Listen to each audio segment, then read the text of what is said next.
একটু যদি ন্যাশনাল ইস্যুতে যাই, প্রধানমন্ত্রী মোদি একদিকে বলছেন আপকি বার 400 পার, আর ইন্ডিয়া জোটের একাধিক ব্যক্তিত্বকে আমি ন্যাশনাল মিডিয়ায় শুনতে পেয়েছি, তারা বলছেন যে দক্ষিণে সাফ, নর্থে হাফ।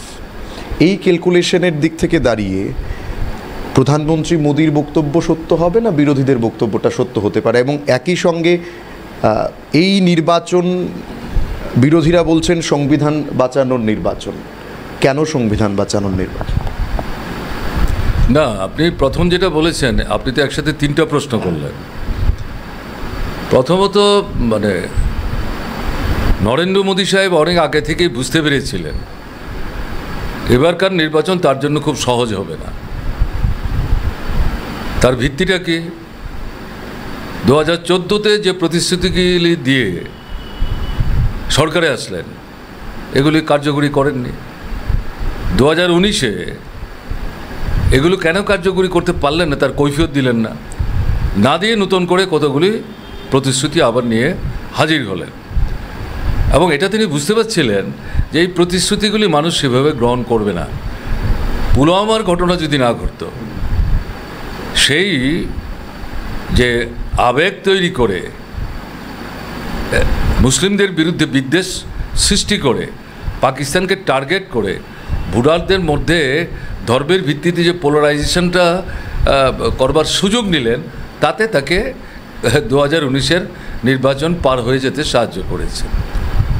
2019-এর লোকসভা নির্বাচনের পর অনেকগুলি রাজ্যে বিধানসভা নির্বাচন হয়েছে, বিভিন্ন রাজ্যের লোকসভার শূন্য আসনে উপনির্বাচন হয়েছে, আবার কতগুলি urban development bodies important including Delhi, সে সমস্ত জায়গাতে নির্বাচন হয়েছে। এগুলোর ফলাফল বিজেপির জন্য প্রত্যাশা মতো হয়নি এবং মুক্ত একটাই, সে নরেন্দ্র মোদী সব জায়গায় তিনিই যাচ্ছেন, ফলে উপলব্ধি করতে পারছিলেন জেল্লায় টান ধরছে। এবং প্রতিশ্রুতিগুলির যে খেলা, মানুষের এর মধ্যে দাঁড়িয়ে এই সরকারের উপর আস্থাটা নষ্ট হয়ে গেছে এবং তার প্রতিফলন ঘটছিল লড়াই সংগ্রামের ময়দানে। কৃষক আন্দোলন, ক্ষেত মজুরদের আন্দোলন, কৃষক ক্ষেত মজুরদের সম্মিলিত আন্দোলন, শ্রমিকরা তো আন্দোলন আছেই, কখনো সেকশনাল স্ট্রাইক, কখনো ভারত বন্ধ, কেমন না কতগুলো, কখনো সেক্টরাল স্ট্রাইক আছেই। এটা শিক্ষক কেরানি কর্মচারীরা, ছাত্র আন্দোলন আমাদের ক্যাম্পাসগুলোতে, এগুলো ক্রমশ একটু বাড়তে শুরু করেছে, রাজ্যে রাজ্যে যুবকদের আন্দোলন।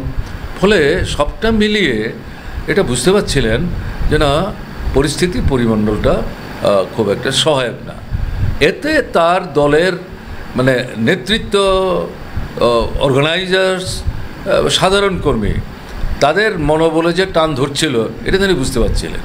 বলে এটাকে রক্ষা করার জন্য, ধরে রাখবার জন্য তিনিই তো প্রথম স্লোগান দিলেন 400 আসন চাই, 370 হচ্ছে বিজেপি, আর আমাদের সঙ্গে যারা আছে তাদেরকে নিয়ে 400 আসন আমরা চাই। 400 আসন চাওয়ার পেছনে একটা উদ্দেশ্য আছে, সেটা তৎক্ষণাৎ অনেকের পক্ষে বুঝতে অসুবিধা হয়েছে।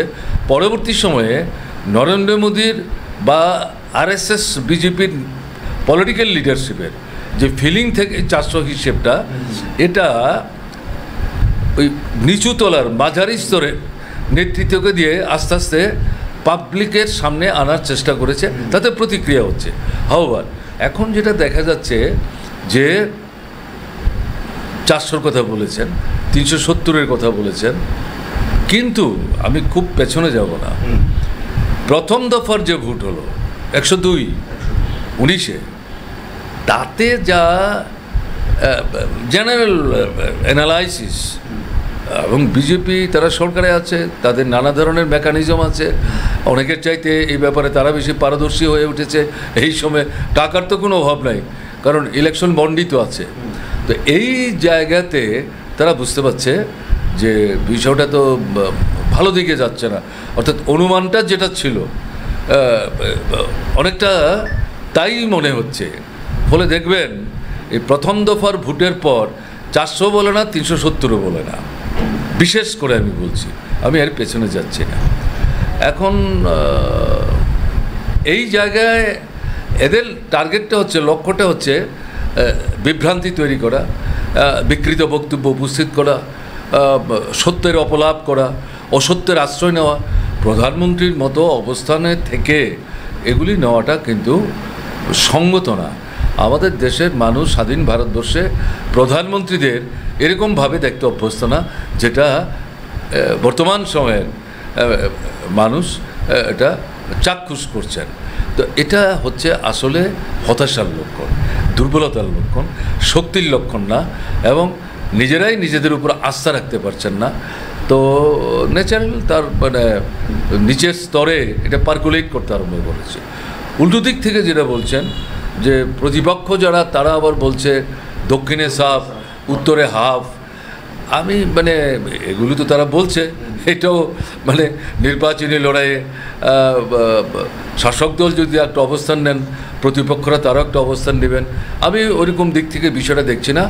বাস্তবতা কিন্তু এটা, বাস্তবতাটা এটা, এই যে প্রথম দফার ভোট, তাতে দক্ষিণেরও ভোট আছে, উত্তরেরও ভোট আছে, নন হিন্দিভাষী এলাকারও ভোট আছে, হিন্দিভাষী এলাকারও ভোট আছে। কেমন ইভেন এই যে আপনার কালকে যে ভোট হলো, কেমন ওখানে তো কত 82 না 84টা ভোট হয়েছে, হ্যাঁ, তা তো মিশ্রিত সমস্ত মিলিয়ে। ফলে এই জায়গাগুলোতে যেটা বোঝা যাচ্ছে, তাতে গিয়ে মানে যত এগুচ্ছে মানে বিজেপির পায়ের তলার মাটি সংকুচিত হচ্ছে, এবং এতে প্রতিপক্ষের একটু উৎসাহিত হওয়ার কারণ আছে, কিন্তু আত্মতুষ্টিতে ভুগবার কিন্তু সুযোগ নেই। সময় শেষ হয়ে গেছে মনে করার কারণে 7 দফার মধ্যে 2 দফা গেছে।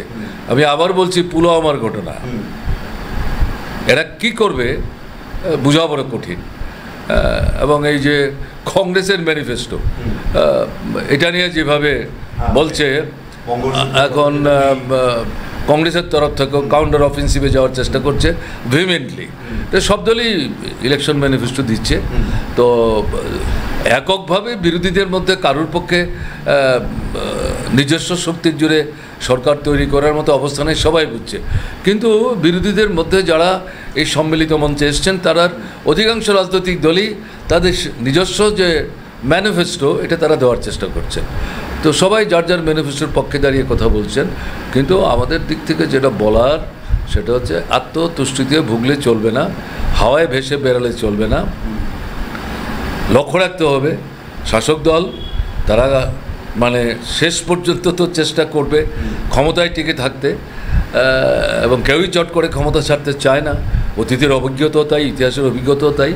কাজেই সেদিক থেকে চোখ কান খোলা রেখে, সমস্ত দিকে নজর রেখে, কোনোরকম ষড়যন্ত্রই যাতে করতে না পারে, করার চেষ্টা করলে তাকে প্রতিহত করার জন্য সর্বপ্রযত্নে সর্বশক্তি নিয়ে মোকাবেলা করার দৃঢ়তা, বলিষ্ঠতা নিয়ে এগোতে হবে।